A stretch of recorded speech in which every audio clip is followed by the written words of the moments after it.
Quando certa manhã Gregor Samsa acordou de sonhos intranquilos, encontrou-se em sua cama, metaforseado num inseto monstruoso. Olá, queridos e queridas. Hoje nós vamos falar sobre um livro bem pequenininho, bem rápido de ler, muito tranquilo, porém de um certo conteúdo bem denso. E esse livro é da famigerada frase que eu li no início do vídeo para vocês, e o nome é Metamorfose de Kafka.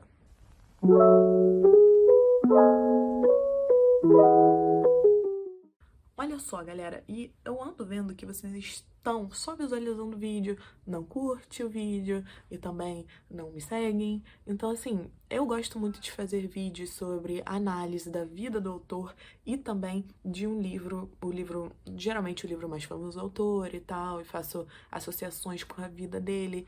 Então, se você gosta desse tipo de tema, por favor, me sigam.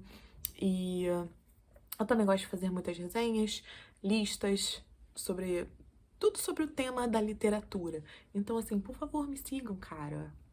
É pedir demais? Por favor. A primeira frase já diz sobre praticamente toda a trama da história. É o Gregor, ele é um caixeiro viajante. É basicamente uma pessoa que necessita viajar para poder trabalhar, vender produtos, enfim. Ele basicamente sustenta a família inteiríssima dele. Sustenta a mãe, sustenta o pai, que teve que parar de trabalhar por algum problema, algum motivo.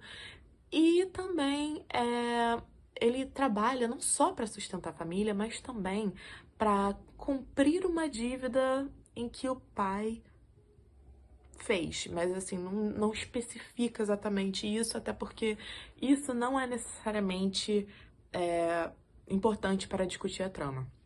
O que é importante é que a família toda dependia desse cara, do Gregor, e do nada eles não conseguem depender mais dele, porque ele acorda uma certa manhã, tipo, completamente transformado em um inseto. Não diz exatamente qual é inseto, mas geralmente o pessoal retrata como se fosse uma barata, não sei o quê. Mas não é exatamente uma barata, é uma coisa estranha, sabe?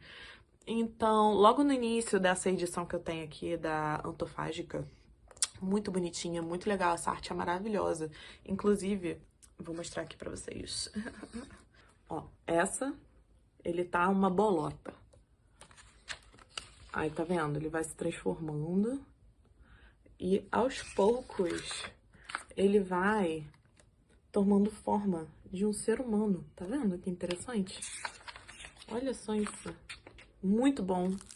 Mas enfim, de qualquer forma, ele se encontra nessa situação, ele tem uma dificuldade muito grande de sair da cama, porque ele tem uma coraça nas costas, e aí ele fica com umas perninhas pequenas, e aí ele fica se contorcendo e tal, e não consegue sair da cama durante, tipo, a manhã inteira, praticamente. E aí os pais e a irmã ficam batendo na porta dele, ficam falando: Gregor, você tá bem? O que que tá acontecendo? Você não vai trabalhar? Blá, blá, blá. Até que cria uma grande situação que o gerente dele vai até a casa dele pra saber que negócio é esse? O que você tá fazendo aí na cama, sendo que era pra você estar trabalhando? E aí ele vai, tipo, cria uma enorme confusão, ele não consegue sair da cama, até que ele consegue se jogar no chão e tal. Aí quando ele finalmente abre a porta, cria aquela grande comoção e tal, todo mundo lida com ele literalmente, realmente, como se ele fosse um monstro. E, e aí meio que explicou a situação do porquê que ele não foi trabalhar, mas ao mesmo tempo, tipo, tratam ele com desprezo, sabe? Então, Gregor se vê impossibilitado de trabalhar.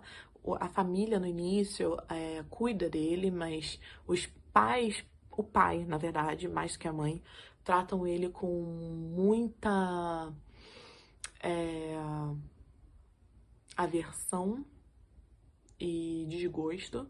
Só que quem no início só cuida dele, na verdade, é a irmã, que aparentemente é a pessoa mais carinhosa, que que cuidava em esperança dele melhorar. Tanto que no início ele começa a falar e conforme vão passando os dias, ele não fala, ele para de falar, tal qual um inseto. Então, conforme os dias vão passando, a família vai tentando levar a vida sem... Porque antes, como ele era o provedor da família, agora hoje em dia ele não é mais. Então, ele tem que ser cuidado.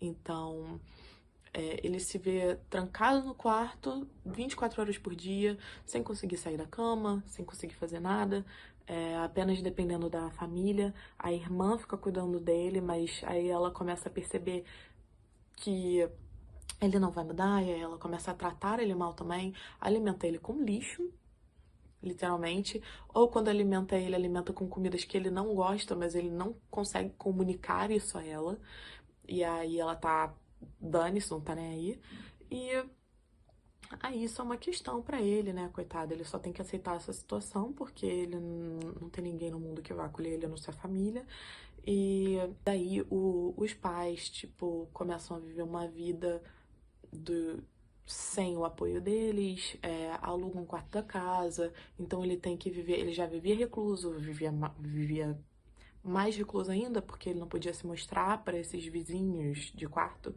e basicamente o livro inteiro ele se passa dentro do quarto dele, tá? E o que ele consegue escutar pela fresta da porta, através das paredes, enfim, ele é a única distração que ele tem. Daí ele... Tipo, tem uns certos personagens que não são da família, mas que frequentam a casa. Por exemplo, a faxineira ou os vizinhos do quarto, como eu falei. Eles meio que lidam com a situação do Gregor de uma forma diferente.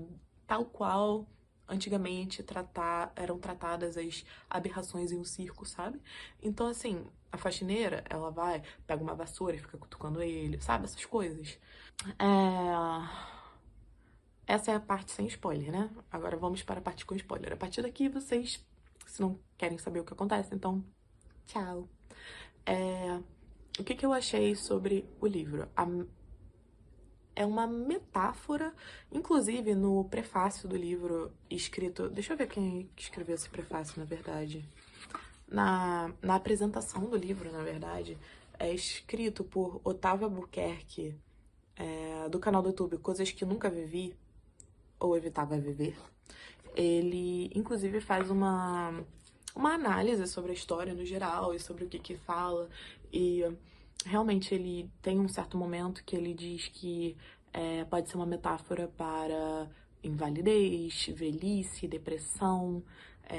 Eu até acho que pode ser uma questão até de burnout, né? Porque o emprego era... No início do livro ele fala que emprego era tudo na vida dele, sabe? Então, ele vivia em função disso, quando ele estava em casa relaxando, ele só pensava em trabalho. Então, era estressante, era cansativo. Ele tinha planos de parar de trabalhar naquele lugar, pelo menos até cumprir com a dívida do pai. E, enfim, né?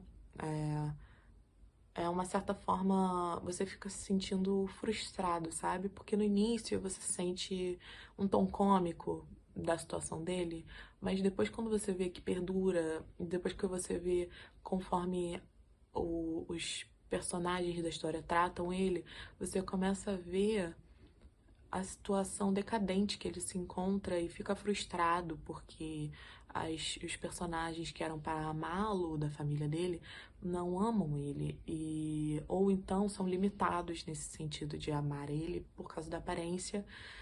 Então isso me leva também a vários outros questionamentos, tipo, você precisa se dedicar tanto assim financeiramente, sabe? Para outras pessoas? Vale a pena? Vale essa pena? Para quem você está se dedicando tanto? Essas pessoas reconhecem o que você faz?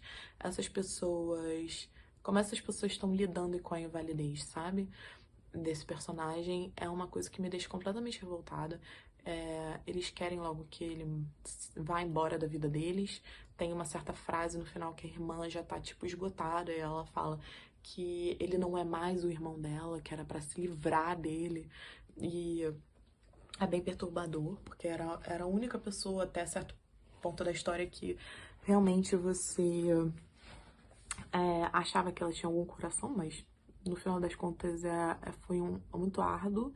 E, enfim, no final das contas ele acaba morrendo, morrendo de fome. E também, não deixa explicado, na verdade, com clareza, mas tem uma certa situação na história em que ele tá escondido embaixo de um móvel, e aí a irmã resolve tirar os móveis que ele não usa.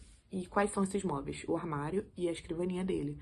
Aí tirou o armário, realmente ele não tá nem aí. Mas quando ele começa a perceber que a escrivaninha ele usava muito e ele não queria se desapegar da escrivaninha. E daí quando ele saiu debaixo do móvel que ele tava para poder falar ou deixar claro que ele não queria se desfazer dessa memória daquele móvel,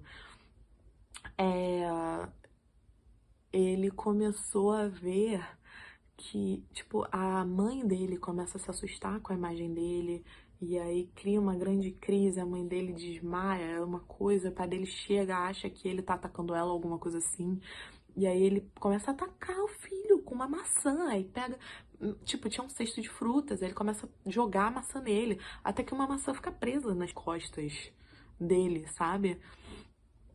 Enfim, isso foi uma loucura. E aí ele aprende que ele não pode sair de jeito nenhum, porque ele pode ser atacado, ele é reprimido de certa forma. E como é que ele vai melhorar desse jeito, né? Sei lá, são muitos questionamentos que você leva com isso. Pode ser também gratidão, sabe? É muito triste. Eu fiquei vendo, eu fiquei muito reflexiva sobre a vida. Comecei o livro rindo, terminei chorando. Mentira, eu não fiquei chorando, mas eu fiquei bem mal, assim. E é bem interessante, eu gostei muito da forma como ele explica com simplicidade as coisas. Então, assim, o que isso nos ensina? Nos ensina também que a vida pode ser... Pode ser, não, ela é inesperada. Ela tá de um jeito, de repente pode mudar para um outro completamente oposto. Você tem que tomar cuidado também com aqueles que estão mais próximos de você, pois às vezes eles podem só estar próximos porque você oferece algo em troca. E será que a gente tem que se dedicar tanto assim ao trabalho? Faz bem? Porque a partir do momento que a gente não está capacitado para trabalhar tanto quanto estávamos, significa que eles não vão pensar 2 vezes em nos demitir ou ignorar a nossa existência. Então, assim, tópicos. Os tópicos relacionados a essa história: velhice, depressão, burnout, negligência. Não são tópicos leves, só que é tudo dito de uma maneira lúdica, cheia de metáforas, e nem todo mundo, dependendo do momento que a pessoa está na vida, nem todo mundo vai compreender essas metáforas, ou vão compreender, mas não vão querer lidar com elas. E é isso. Muito bom o livro. Indico muito. E curte o vídeo também. E comentem o que vocês acharem necessário, o que vocês quiserem. Tá bom? Então tá bom. Tchau!